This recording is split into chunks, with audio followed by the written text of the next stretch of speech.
हाय बच्चों, आज के इस वीडियो में हम लोग सॉल्व करने वाले हैं आईसीएसई क्लास 10 का specific question paper for the year 2024। सबसे पहले हम देख लेते हैं कि हमारा पेपर का पैटर्न किस तरह का होता है। तो 2024 का पेपर पैटर्न कुछ इस तरह का रहेगा।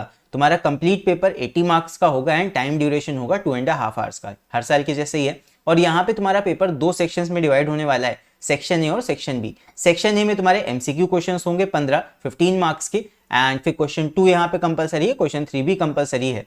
हर एक क्वेश्चन में, क्वेश्चन 2 और क्वेश्चन 3 में 3 सब पार्ट्स होंगे जो कि 4 मार्क्स के होंगे। क्वेश्चन 3 में एक एक्सेप्शन है, एक क्वेश्चन तुम्हारा 5 मार्क्स का भी होगा, राइट। तो यहाँ पे टोटल तुम्हारे मार्क्स हो जाते हैं 40। देख लो, 15 + 12 + 13 ये 40 मार्क्स कैरी करेंगे। फिर सेक्शन बी में तुम्हारे पास में चॉइस होता है, जहाँ पे 6 क्वेश्चन में से तुम्हें कोई 4 क्वेश्चंस अटेम्प्ट करने होते हैं। हम लोग इस वीडियो में बात करने वाले हैं सेक्शन ए की, और यहाँ पे सेक्शन ए के हम एमसीक्यू क्वेश्चंस को सॉल्व करने वाले हैं। तो विदाउट वेस्टिंग एनी टाइम चलो इस वीडियो को भी स्टार्ट करते हैं एंड शुरू करते हैं अपने क्वेश्चंस को सॉल्व करना। ये रहा हमारा आईसीएसई 2024 एग्जामिनेशन का specimen question paper for mathematics. तो पहला क्वेश्चन अभी रीड करते हैं। ये सेक्शन ए का हमारा सबसे फर्स्ट क्वेश्चन एमसीक्यू वाला जो क्वेश्चन है, यहाँ पे है choose the correct answer to the questions from the given options. तो सबसे पहले फर्स्ट पार्ट देखते हैं, इसको रीड करते हैं। यहाँ पे फर्स्ट पार्ट हमारा मैट्रिक्स के ऊपर बेस्ड क्वेश्चन है। देखते हैं, यहाँ पे गिवन है if A is equal to matrix है -1, 2 और दूसरा मैट्रिक्स बी है यहाँ पे 1, -2, 0 एंड 3। तो 4 वैल्यूज का बी मैट्रिक्स है और 2 वैल्यूज वाला ए वाला मैट्रिक्स है। यहाँ पे हमसे ये क्वेश्चन किया गया है that which of the following operation is possible. यहाँ पे हम क्या कर सकते हैं ऑपरेशन, ये पूछा गया है।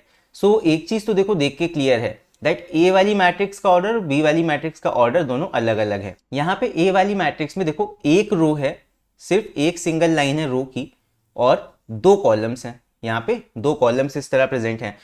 ए वाली मैट्रिक्स का अगर हम ऑर्डर लिखें, ये ऑर्डर हमारा हो जाएगा एक रो और 2 कॉलम, यानी कि 1 × 2 का। और अगर बी वाली मैट्रिक्स की बात करें, इसमें देख सकते हो 2 रोज हैं, 2 ऐसे हॉरिजॉन्टल लाइंस है, मतलब ये 2 रो हो गई, और इसमें 2 कॉलम्स, 2 वर्टिकल लाइंस हैं, यानी कि 2 × 2 का इसका ऑर्डर है।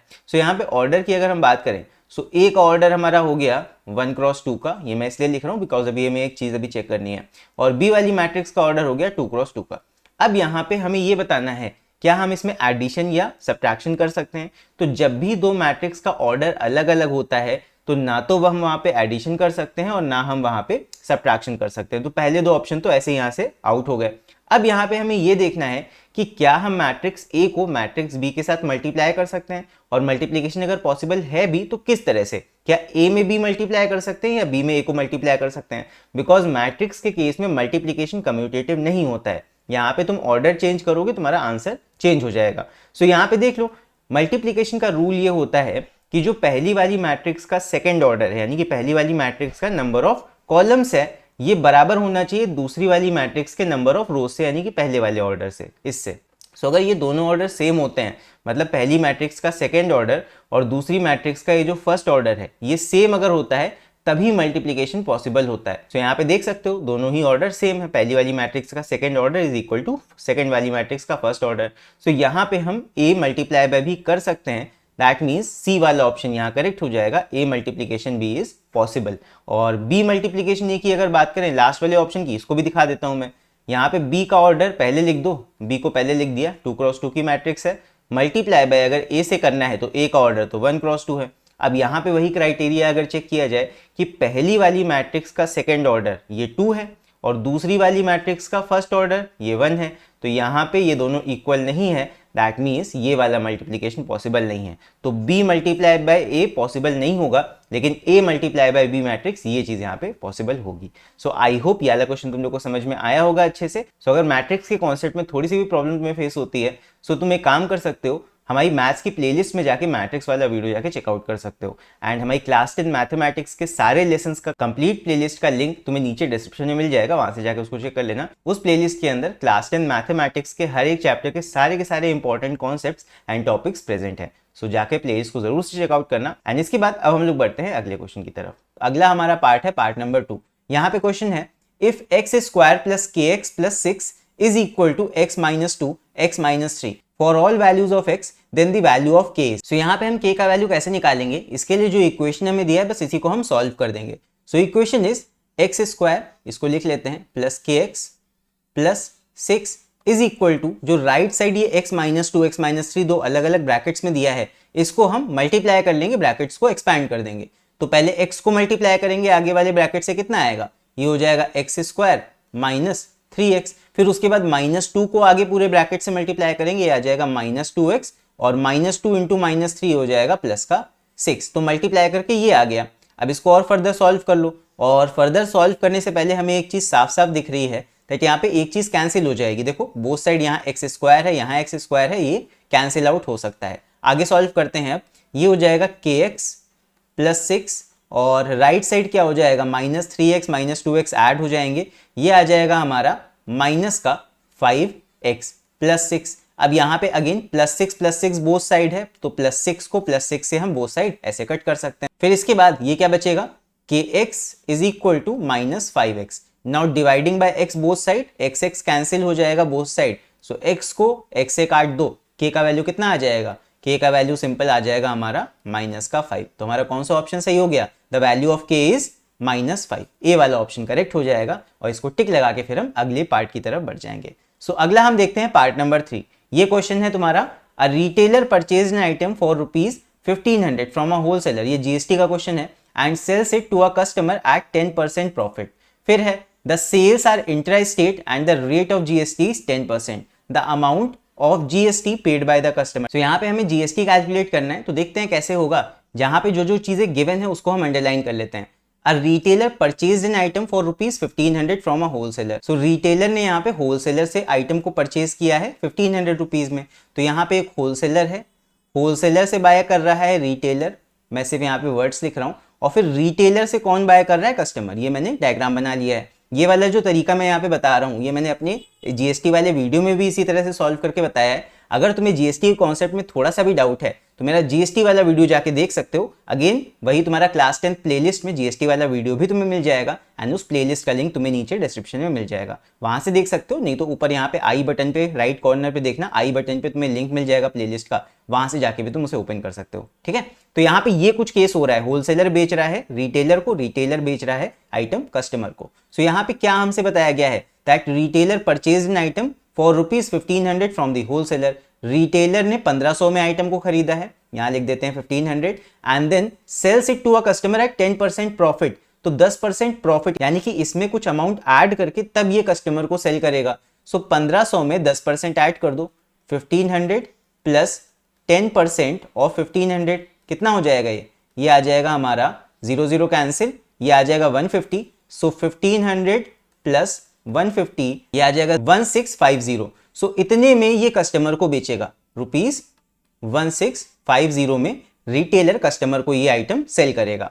अब यहां पे क्या बोला गया है, the rate of GST is 10%, the amount of GST paid by the customer. तो जीएसटी यहाँ कितना पे होगा ये हमें बताना है। सो यहाँ पे एसजीएसटी सीजीएसटी की कोई बात नहीं की गई है, वैसे तो सेल ये इंट्रा स्टेट हो रही है, मतलब कि यहाँ एसजीएसटी भी होता है और सीजीएसटी भी होता है, लेकिन हमसे अलग अलग पूछा नहीं गया तो हम अलग अलग निकालेंगे भी नहीं, हम डायरेक्ट जीएसटी निकाल लेंगे 10% का। सो यहाँ पे डायरेक्ट जीएसटी कैसे निकालोगे, देखो यहाँ पे लिखेंगे जीएसटी इज इक्वल टू क्या हो जाएगा 10%, यानी कि 10/100 मल्टीप्लाई बाय, और जीएसटी हमेशा हमारा लगता है सेलिंग प्राइस पे। सो यहाँ पे कस्टमर जो जीएसटी पे करेगा वो पे करेगा जितने पे वो आइटम को खरीद रहा होगा। सो 1650 में कस्टमर को सामान मिल रहा है तो इसी पे जीएसटी लगा दो, ये हो जाएगा 1650।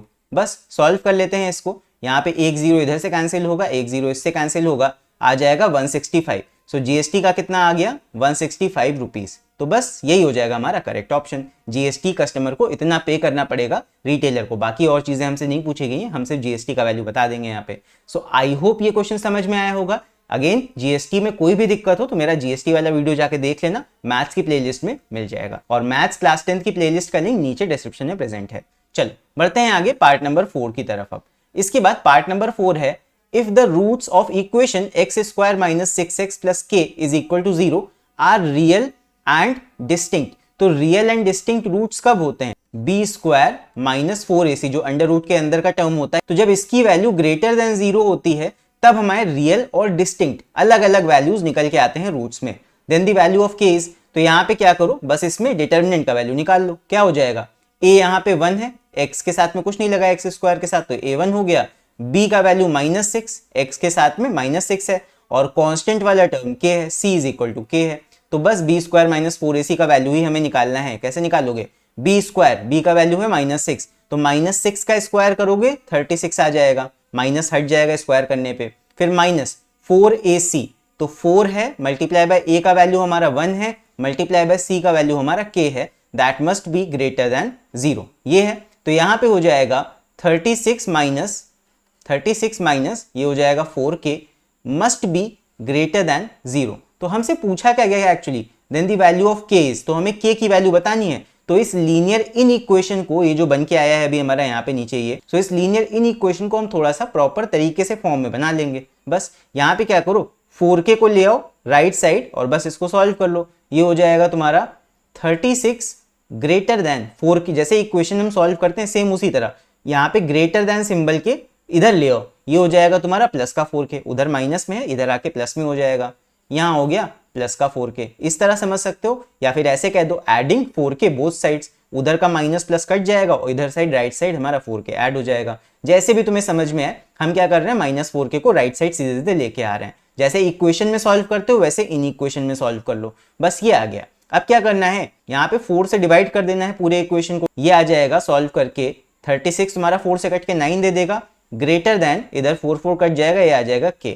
तो k का वैल्यू लेस देन 9 आ गया, यानी कि इसको हम और सही से लिख सकते हैं इस तरह, पलट के लिख दो, k की तरफ हमेशा छोटा वाला साइड रहेगा, तो ये हो जाएगा k less than 9, 9 greater than k को मैंने पलट दिया, k लेस देन 9 आ गया। सो यहाँ पे the value of k is कितना आया, k की वैल्यू हमेशा लेस देन 9 ही आएंगी। तो कौन सा ऑप्शन हमारा सही हो जाएगा, option number D will be correct. So I hope ये वाला क्वेश्चन भी तुम लोगों को समझ में आया होगा। सो अभी हम आते हैं अपने अगले पार्ट पे। सो यहाँ पे ये वाला क्वेश्चन हमारा एपीजीपी के ऊपर बेस्ड है। सो यहाँ पे बेसिकली अरिथमेटिक प्रोग्रेशन का ये वाला क्वेश्चन है, जीपी के बारे में नहीं बोला गया यहाँ पे। So fifth part is which of the following is or are an arithmetic progression. So arithmetic progression की खासियत क्या होती है, अगर हमें ये पता है तो हम इस क्वेश्चन को बहुत आराम से कर सकते हैं। देखो अरिथमेटिक प्रोग्रेशन का मतलब ही होता है अरिथमेटिक, मतलब अरिथमेटिकली जो प्रोग्रेशन या तो बढ़ रहा हो या घट रहा हो, कुछ भी हो। तो यहाँ पे एक चीज होती है that common difference must be same. Common difference किसी भी दो टर्म का तुम निकालोगे, जो कॉन्जिक्यूटिव टर्म्स हैं उनका कॉमन डिफरेंस जब भी तुम निकालोगे वो सेम आना चाहिए, common difference must be same. यही तुम्हारा अरिथमेटिक प्रोग्रेशन का एक रूल होता है। तो यहाँ पे क्या कर सकते हो, जितने भी तुम्हारे यहाँ पे सीरीज दी हुई है फर्स्ट सेकंड और थर्ड, हर एक में चेक कर लो सारे टर्म्स के बीच का कॉमन डिफरेंस सेम है कि नहीं है। तो यहाँ पे फर्स्ट में चेक करते हैं, क्या करो 4 - 1 करो, देखो कितना आता है, 4 - 1 किया, ये आ गया 3। अगला यहाँ पे कॉमन डिफरेंस निकालने के लिए 9 में से 4 को घटाओ, आगे के दो टर्म्स लो। सो यहाँ पे 9 में से 4 को माइनस कर देंगे, ये आ जाएगा तुम्हारा 5। तो यहाँ पे कॉमन डिफरेंस बदल गया, तो कॉमन डिफरेंस यहाँ पे 3 था, यहाँ पे 5 आ गया। सो इसका मतलब यही है कि हमारा फर्स्ट वाला सीरीज एपी नहीं है, कुछ और हो सकती है, एपी फिलहाल ये नहीं है। फिर उसके बाद सेकंड में देखते हैं। सेकंड के केस में अगर माइनस करके देखो, यहाँ पे 2√3 है, उसके बाद पहला टर्म हमारा 3 है रूट का, तो यहाँ पे हो जाएगा 2√3 माइनस फर्स्ट टर्म हमारा √3 है, तो √3 कॉमन लेके माइनस कर सकते हो, √3 कॉमन आ जाएगा, 2 - 1 कर लोगे आ जाएगा 1, तो सिंपल तुम्हारा √3 आ जाएगा। फिर यहाँ पे आगे के दो टर्म्स माइनस करके देख लो, आगे के टर्म्स में 3√3 है और 2√3 है, तो इस बार थर्ड टर्म लो 3√3 और सेकंड टर्म लो 2√3। हमेशा कॉन्जिक्यूटिव वाले टर्म्स को ही माइनस करना है, तो बस माइनस कर लोगे, कितना आ जाएगा, √3 कॉमन आ जाएगा, 3 - 2 अगेन 1 बचेगा अंदर और √3 बचेगा, सो ये आ जाएगा 1√3 यानी कि √3। तो यहाँ पे कॉमन डिफरेंस सेम आ रहा है। तुम कोई भी यहाँ पे दो टर्म्स लेके माइनस करोगे, आगे पीछे के टर्म्स को माइनस करोगे तो हमेशा कॉमन डिफरेंस सेम आएगा, यानी कि √3 आएगा, यानी कि सेकंड वाली सीरीज हमारी क्या है, एपी है। फिर उसके बाद थर्ड को चेक कर लेते हैं, यहाँ भी कॉमन डिफरेंसेस निकाल के देखो। पहले यहाँ पे 6 - 8 करो, आगे वाले टर्म में से पिछला वाला टर्म माइनस करो, भले निगेटिव है वो बात अलग है। तो यहाँ पे 6 - 8 करेंगे, कितना आएगा, -2। फिर उसके बाद आगे के दो टर्म्स लो, आगे के टर्म क्या है 4 और 6, तो 4 - 6 करेंगे, अगेन क्या आएगा -2। फिर उसके बाद 2 - 4 करेंगे, अगेन क्या आएगा -2। तो यहाँ भी कॉमन डिफरेंस सेम चल रहा है, यानी कि थर्ड वाला सीरीज भी हमारा क्या है, एक अरिथमेटिक प्रोग्रेशन है। यानी कि कौन सा ऑप्शन हमारा यहाँ करेक्ट हो जाएगा, यहाँ पे 2 और 3 हमारे अरिथमेटिक प्रोग्रेशन है, 1 वाला नहीं है। तो यहाँ पे कौन सा ऑप्शन इस बात को बता रहा है, option number C, that only 2 and 3 are arithmetic progression, और फर्स्ट वाला नहीं है। सो आई होप ये वाला क्वेश्चन भी समझ में आ गया होगा। अगर अरिथमेटिक प्रोग्रेशन या ज्योमेट्रिक प्रोग्रेशन में कोई भी दिक्कत है, सो मैथ्स वाली प्लेलिस्ट जाके चेकआउट कर लेना, उसमें इसका भी वीडियो है ना। चलो आगे बढ़ते हैं अभी अगले पार्ट की तरफ। सो नेक्स्ट हमारा पार्ट है पार्ट नंबर 5, एंड ये रेशियो और प्रपोर्शन का क्वेश्चन है, थोड़ा अलग तरह से पूछा गया है। पढ़ते हैं इसको, क्या है यहाँ पे, the table shows the values of x and y where x is proportional to y। So x proportional to y का सिंपल सा मतलब यही हो जाता है कि हम इन सारे रेशियोज का वैल्यू सेम करके लिख सकते हैं, यानी कि x upon y will be equal to 6 upon m will be equal to 12 upon 18 will be equal to n upon 6। मतलब कि ये सारे रेशियोज आपस में इक्वल होंगे अगर x का वैल्यू y के प्रोपोर्शनल है तो। यहाँ पे इसी को सॉल्व करके हम m और n का वैल्यू बहुत आराम से निकाल सकते हैं। क्या करो, एक बार इतने प्रोपोर्शन को लेके सॉल्व कर दो, m का वैल्यू आ जाएगा, फिर उसके बाद एक बार इतने प्रोपोर्शन को लेके सॉल्व कर दोगे, n का वैल्यू आ जाएगा। तो सॉल्व कर लो इसको। पहले 6 upon M is equal to 12/18 को सॉल्व करते हैं, तो ये हो जाएगा 6 upon M is equal to 12/18। यहाँ पे 6 से काट दो, 6 2 ज़ा 12, 6 3 ज़ा 18। m को इधर ले आओ, 2 और 3 को भेज दो दूसरे साइड, इधर m ऊपर आ जाएगा, 3 इधर ऊपर जाके मल्टीप्लाई हो जाएगा 6 के साथ, 2 नीचे डिवाइड में लग जाएगा, ये आ जाएगा तुम्हारा 6 3 ज़ा 18 divide by 2, m is equal to आ गया हमारा 9। तो ऑप्शन नंबर ए तो गलत हो गया, डी भी गलत हो गया। फिर n का भी वैल्यू साथ में निकाल लो। यहाँ पे अब इतने आगे वाले पोर्शन को सॉल्व करना है, तो ये हो जाएगा 12/18 is equal to n upon 6। Solve कर लेते हैं, 6 से काटो, ये हो जाएगा तुम्हारा 6 2 ज़ा 12, 6 3 ज़ा 18। फिर उसके बाद 6 नीचे जो इधर n के नीचे है इधर लाके मल्टीप्लाई कर लो, ये हो जाएगा 2 × 6 divide by 3 is equal to n। तो यहाँ पे 3 से काट दो, 3 1 ज़ा 3, 3 2 ज़ा 6, तो 2 2 ज़ा आ जाएगा तुम्हारा 4। तो n का वैल्यू आ गया 4। तो यहाँ पे n का वैल्यू 4 है और m का वैल्यू हमारा 9 है। तो ये कौन सा ऑप्शन है, ये हमारा ऑप्शन नंबर सी करेक्ट हो जाएगा। सो आई होप ये वाला क्वेश्चन भी तुम लोगों को समझ में आया होगा। सो चलो इसके बाद बढ़ते हैं अभी अगले क्वेश्चन की तरफ। अगला पार्ट हमारा है सिमिलैरिटी के ऊपर बेस्ड। तो यहाँ पे तुम्हारा क्वेश्चन है, in the given diagram triangle ABC is similar to triangle PQR and AD upon PS is equal to 3/8। The value of AB is to PQ is. तो सिमिलैरिटी का थोड़ा कॉन्सेप्ट यहाँ लगाना पड़ेगा। हमें गिवन है दैट ये दोनों ट्रायंगल्स आपस में क्या हैं, सिमिलर हैं। Triangle ABC is similar to triangle PQR। इसका मतलब ये कि इनके अंदर के सारे एंगल्स आपस में इक्वल होंगे, यानी कि B वाला एंगल Q वाले एंगल के बराबर होगा। तो ऐसा हम क्यों बोल सकते हैं, बिकॉज ये दोनों ट्रायंगल आपस में क्या है, सिमिलर हैं। सो पहला पॉइंट हम यहाँ पे बनाएंगे that angle B is equal to angle Q। क्यों, बिकॉज हमें गिवन है कि ये दो ट्रायंगल्स आपस में सिमिलर थे। तो यहाँ पे हमने इन दो एंगल्स को इक्वल शो कर दिया। इसके बाद नेक्स्ट चीज हमें ये दी है दैट ये वाला जो D वाले पॉइंट के पास में AD is perpendicular to BD, उसी तरह यहाँ पे S वाले पॉइंट के पास में PS is perpendicular to QS। तो ये एंगल तुम्हारा 90 डिग्री का है। तो हमारा एंगल ये हो जाएगा BDA, यहाँ पे सेकंड पॉइंट हो जाएगा हमारा angle BDA is equal to angle QSP। ऐसे कह सकते हो या PSQ भी कह सकते हो इसको। ये दोनों ही एंगल्स कितने हैं, 90 डिग्री के हैं। तो यहाँ पे क्योंकि दो एंगल्स मुझे सिमिलर दिख रहे हैं दोनों ट्रायंगल्स में, सो इन छोटे वाले ट्रायंगल को हम कह सकते हैं दैट ये भी सिमिलर हैं। कौन से triangle, triangle ABD is similar to triangle PQS। ये दो ट्रायंगल आपस में सिमिलर हो गए। अब सिमिलैरिटी का मतलब कि यहाँ पे सारे साइड्स भी आपस में प्रोपोर्शनल होंगे। तो यहाँ पे एक चीज देख लो, हमें कौन कौन से साइड्स निकालने हैं, AB इज टू PQ। तो यहाँ पे हो जाएगा AB is to PQ। So यहाँ पे ये हो जाएगा equal to corresponding sides AD हो जाएगा इधर, और बड़े वाले ट्रायंगल में यहाँ पे PS हो जाएगा करेस्पॉन्डिंग साइड। तो बस इनको इक्वेट कर दो। AD इज टू PS का वैल्यू तुम्हें दिया हुआ है क्वेश्चन में 3:8। तो बस यही आ जाएगा तुम्हारा AB अपॉन PQ का value. So AB is to PQ का रेशियो भी कितना आ जाएगा, 3:8 का। सो यानी ऑप्शन नंबर सी हमारा करेक्ट हो जाएगा। सो सिमिलैरिटी का थोड़ा कॉन्सेप्ट हमने लगाया है। अगर सिमिलैरिटी के कॉन्सेप्ट में भी कोई डाउट हो तो जाके प्लेलिस्ट में चेक कर लेना, सिमिलैरिटी के ऊपर भी मेरा वीडियो है ना।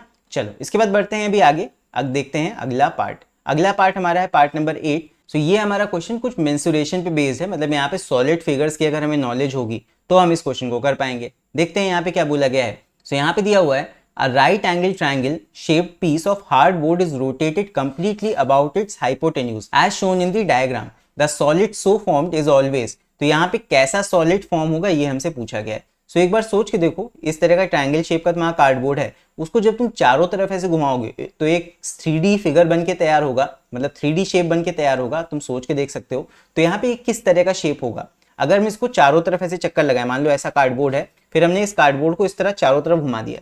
सो जो शेप बन के आएगा वो कुछ ऐसे ही बन के आएगा जैसा फिगर में यहाँ बना हुआ है। तो यहाँ पे सोच के देखो ये किस तरह का शेप है। एक तो कोन तुम्हें ऊपर बन के मिलेगा इस तरह जब इसको घुमाओगे कार्डबोर्ड को चारों तरफ, और एक कोन तुम्हें सेम इसी तरह नीचे की तरफ मिलेगा इस तरह, छोटा कोन। तो यहाँ पे दो कोन तुम्हें मिल जाएंगे, एक कोण तुम्हारा ऊपर फॉर्म होगा, फर्स्ट कोण बड़ा वाला कोण, और दूसरा कोण तुम्हारा इधर भी फॉर्म होगा जब चारों तरफ इस तरह तुम घुमाओगे कार्डबोर्ड पीस को, है ना। इमेजिनरी कोण होगा, बन के नहीं आएगा, बट कुछ कुछ वो कवर कैसा एरिया करेगा, इस तरह का ही तुम्हारा वॉल्यूम कवर करेगा बेसिकली कार्डबोर्ड का पीस। तो यहाँ पे दो कोण तुम्हारे बन के आ रहे हैं, तो कौन सा ऑप्शन सही हो जाएगा? The solid so formed is, single कोण नहीं होगा, यहाँ पे डबल कोण वाला ऑप्शन सही होगा। सो यहाँ पे कौन सा हमारा ऑप्शन करेक्ट बैठ रहा है? Which of the statement is valid? तो यहाँ पे ओनली टू यहाँ पे डबल कोन ही बन के आएगा, ठीक है। सिंगल कोन का सवाल ही नहीं होता, बिकॉज तुम्हारा कार्डबोर्ड का पीस ही ऐसा है कि उसमें इधर भी एक ट्रायंगल बन रहा है, इधर भी एक ट्रायंगल बन रहा है, तो जब उनको घुमाओगे तो वहां पे दो दो कोन तुम्हारे बन के आएंगे। ऐसे समझ सकते हो, जब एक ट्रायंगुलर पीस को अगर मान लो राइट एंगल ट्रायंगल होता, इसको अगर हम घुमाते चारों तरफ इस तरह, तो ये क्या बनाता? ये घूम के इस तरह, तब ये सिंगल कोन बनाता। बेसिकली है एक ही राइट एंगल ट्रायंगल, जिसको घुमाया अलग तरह से गया है। सो आई होप ये बात समझ में आई होगी। सो इसके बाद बढ़ते हैं अगले पार्ट की तरफ। तो नेक्स्ट हमारा पार्ट है पार्ट नंबर 9। यहाँ पे प्रोबेबिलिटी के ऊपर क्वेश्चन है, रीड करते हैं इसको। यहाँ पे है event A, the sun will rise from east tomorrow. फिर उसके बाद इवेंट बी है, it will rain on Monday. Event C है, February month has 29 days in a leap year. So यहाँ पे पूछा क्या गया है, which of the above events has probability equal to 1। तो एक बात समझ लो कि किसी भी इवेंट की प्रोबेबिलिटी 1 होने का मतलब ये है दैट वो एक यूनिवर्सल ट्रूथ होता है। सो प्रोबेबिलिटी इक्वल टू 1 का मतलब कि वो स्टेटमेंट एक यूनिवर्सल ट्रूथ होना चाहिए। सो यूनिवर्सल ट्रूथ का मतलब जो चीज हमेशा होती ही होती हो, हमेशा जो ट्रू होगी उसी की प्रोबेबिलिटी 1 होगी। सो यहाँ पे इवेंट्स देखो, इवेंट ए हमारा है the sun will rise from east tomorrow. So क्या कभी ऐसा होता है कि सन तुम्हारा वेस्ट से राइज करे? हमेशा ये यूनिवर्सल ट्रूथ है कि ईस्ट से ही सन राइज करता है। तो पहला वाला इवेंट तो एक यूनिवर्सल ट्रूथ है। सो यहाँ पे इसका प्रोबेबिलिटी क्या हो जाएगा? प्रोबेबिलिटी इज इक्वल टू 1, ठीक है। फिर उसके बाद event B, it will rain on Monday. क्या ऐसा पक्का है 100% है कि मंडे को बारिश होगी? हो भी सकती है, नहीं भी हो सकती है। क्या पता बारिश का मौसम ना हो तो बारिश ना हो, क्या पता हो भी जाए। सो यहाँ पे it will rain on Monday एक यूनिवर्सल ट्रूथ नहीं है, यहाँ पे ये चांस के ऊपर बेस्ड है कि होती है बारिश कि नहीं होती है। सो ये हमारा यूनिवर्सल ट्रूथ नहीं होगा। फिर उसके बाद इवेंट सी को देखो, February month has 29 days in a leap year. So leap year में फरवरी वाले महीने में 29 दिन होते हैं। सो ये बात सही है, ये एक यूनिवर्सल ट्रूथ है। सो इसका ही प्रोबेबिलिटी 1 हो जाएगा। सो यहाँ पे हमसे क्या पूछा गया है? Which of the above events has probability equal to 1। तो ऑप्शंस देख लो, ऑल इवेंट्स गलत है ये।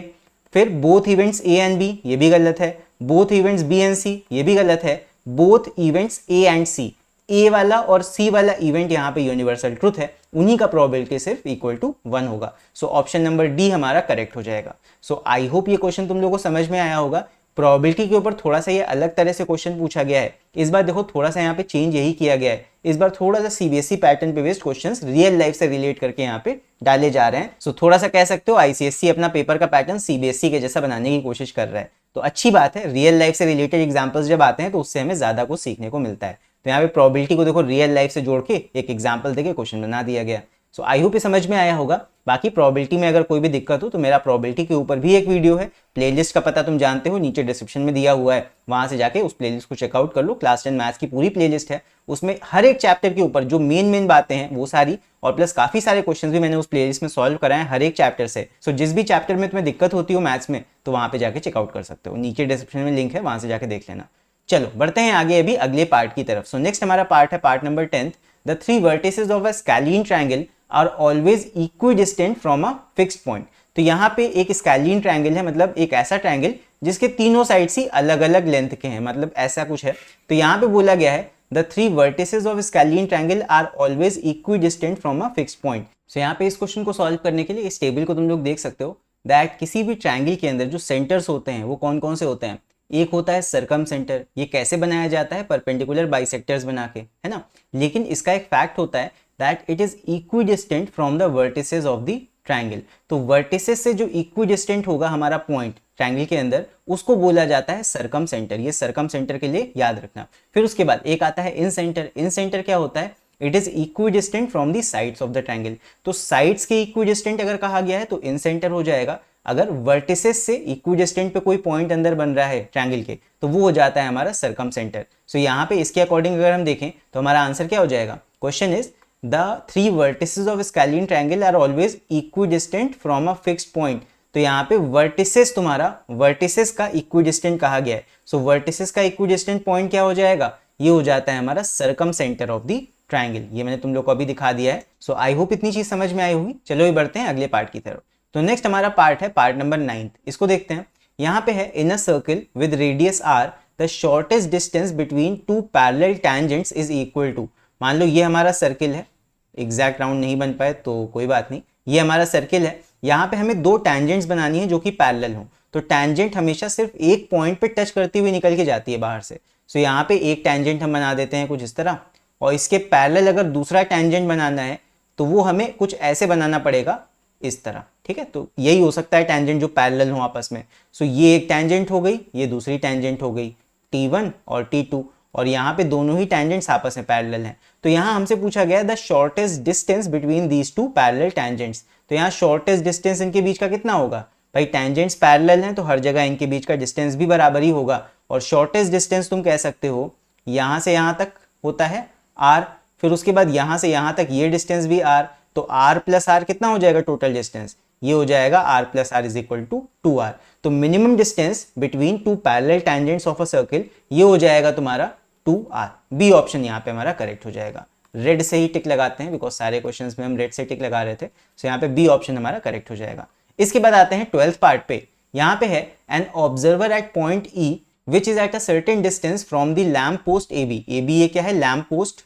और फिर finds the angle of elevation of the top of lamp post from positions C, D and E, alpha, beta and gamma. It is given that B, C, D and E are along the straight line.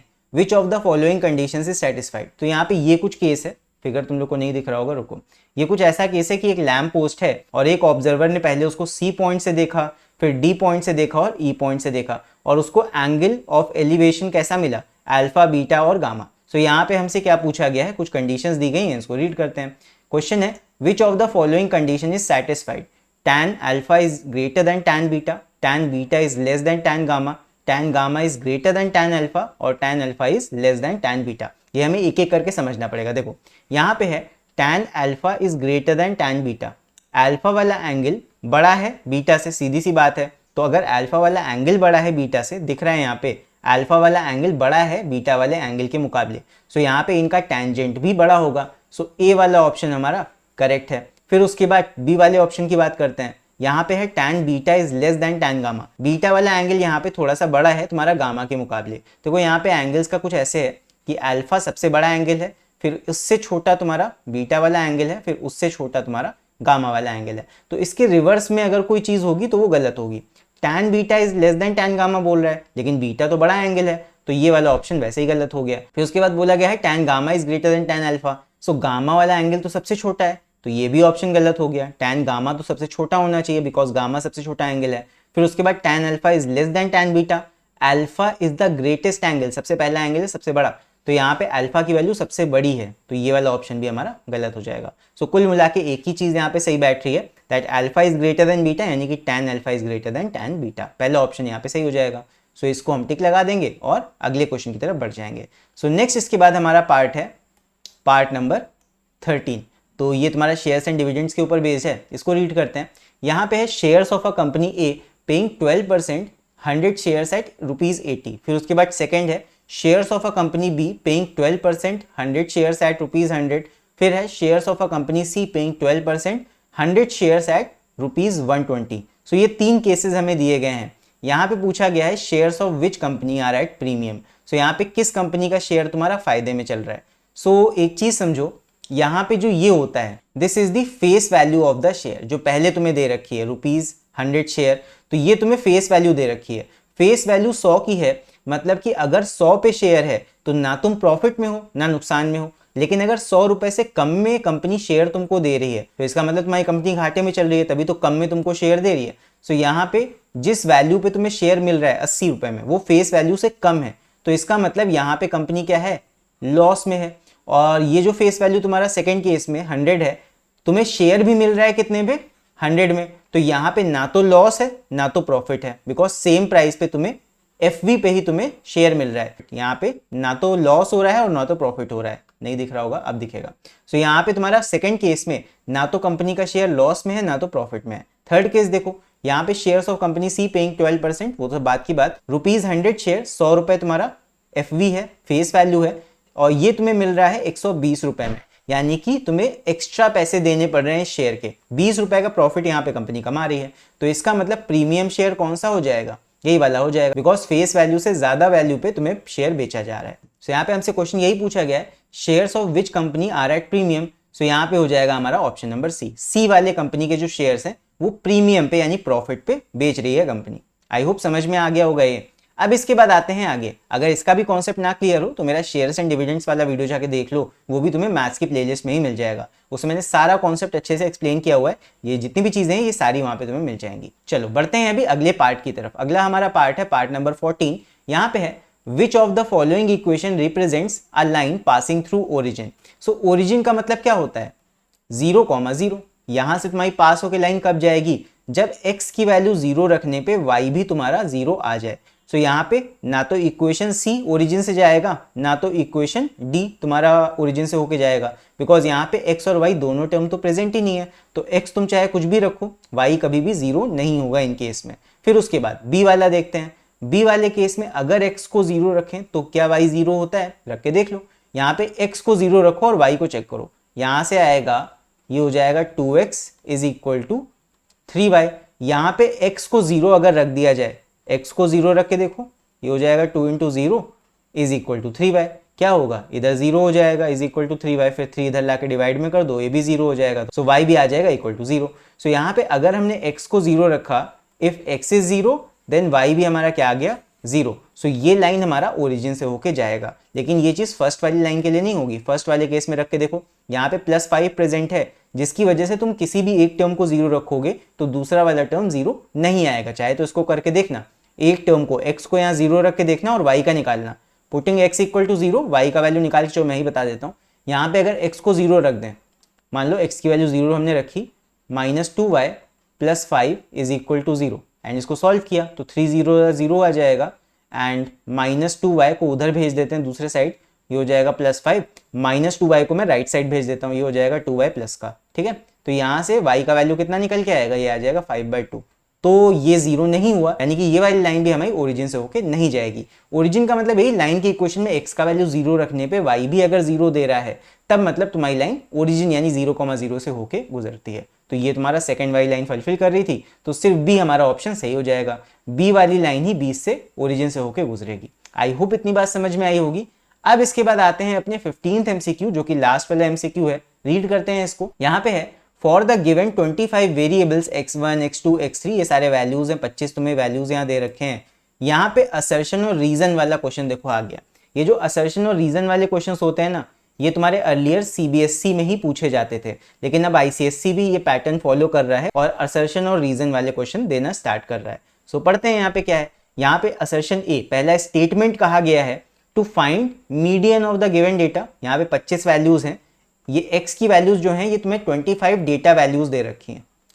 ठीक है, 25 तुम्हें data values दे रखी हैं। तो ए वाला assertion यहाँ पे क्या कह रहा है, to find median of the given data the variate needs to be arranged in ascending और डिसेंडिंग ऑर्डर। जो यहाँ पे वेरिएबल है, वेरिएट का मतलब ये जो x के वैल्यूज हैं इनको असेंडिंग ऑर्डर में होना चाहिए। तो अगर तुमने स्टैटिस्टिक्स चैप्टर अभी तक नहीं पढ़ा है तो मेरा ये वाला वीडियो जाके देख लेना, स्टैटिस्टिक्स वाला, अगेन प्लेलिस्ट में मिल जाएगा ये। सो स्टैट्स में हम पढ़ते हैं कि जब भी हम यहाँ पे मीडियन निकाल रहे होते हैं तो हमें चाहिए कि x की वैल्यू असेंडिंग ऑर्डर में अरेंज्ड हो। तो ये तो बात सही है, तो असर्शन हमारा यहाँ पे ट्रू है, ये बात जो कही गई है ये सही है। फिर उसके बाद रीजन को देखो। रीजन में बोला गया है the median is the central most term of the arrange data. So median जो होता है तुम्हारे सब डेटा का सेंटर मोस्ट वैल्यू होता है मीडियन। मीडियन यानी कि मिडिल वैल्यू एक तरह से कही जा रही है। सो ये भी बात सही है, रीजन इज ऑल्सो ट्रू। तो यहाँ पे हमें ऑप्शंस में क्या कहा गया है, A is true R is false, मतलब assertion is true reason is false, तो ये तो गलत है, दोनों ही चीजें सही हैं। A is false R is true, ये भी गलत है। Both A and R are true, मतलब असर्शन भी ट्रू है, पहला स्टेटमेंट भी ट्रू है और उसका रीजन भी सही है, यानी कि सी ऑप्शन हमारा सही हो जाएगा। फिर डी क्या है, both A and R are false, तो ये गलत है, यानी कि सी वाला ऑप्शन यहाँ पे सही है। यहाँ पे असर्शन भी हमें सही बताया गया है और रीजन भी सही बताया गया है। सो आई होप ये सारे क्वेश्चन तुम लोग को अच्छे समझ में आए होंगे। कहीं पे भी कोई डाउट हो तो मेरा मैथ्स वाला प्लेलिस्ट जाके चेकआउट कर लेना, उसमें सारे के सारे चैप्टर्स मैंने बना के रखे हैं ऑलरेडी। और इसके अलावा अगर तुम्हें मैथ्स के सारे ही चैप्टर्स के हर एक्सरसाइज के सॉल्यूशन चाहिए, सो उसके लिए तुम हमें मैथ्स के कोर्स को एनरोल कर सकते हो, जहां पे तुम्हें हर एक एक्सरसाइज के सारे क्वेश्चन सॉल्व फॉर्म में मिल जाएंगे। एंड ये कोर्स तुम्हें हमारी वेबसाइट पे मिल जाएगा, या फिर तुम एम्पलीफाई लर्निंग ऐप को डाउनलोड कर सकते हो फ्रॉम गूगल प्ले स्टोर, वहां पे भी तुम्हें हमारा मैथ्स का कोर्स मिल जाएगा। आईसीएसई क्लास 10 मैथ्स का कोर्स है, इसके अंदर तुम्हें मैथ्स के सारे चैप्टर के वीडियोस प्लस सारे एक्सरसाइज के सॉल्यूशंस मिल जाएंगे, एंड इसके अलावा और भी ढेर सारे एक्स्ट्रा कंटेंट वहां पे मिल जाएगा। सो चाहो तो मैं कोर्स को बाय कर सकते हो जाके। सो अगर तुम लोग चाहते हो इस पेपर के और भी क्वेश्चंस मैं आगे सॉल्व करूं, सो उसके लिए नीचे कमेंट्स में लेके तुम लोग बता सकते हो, और कम से कम इस वीडियो में अगर 500 लाइक्स होते हैं तब फिर मैं इस पेपर के और भी आगे क्वेश्चन सॉल्व करवा दूंगा। तो चलो फिर इसी के साथ मिलते हैं अगले वीडियो में, तब तक के लिए take care, see you and bye bye.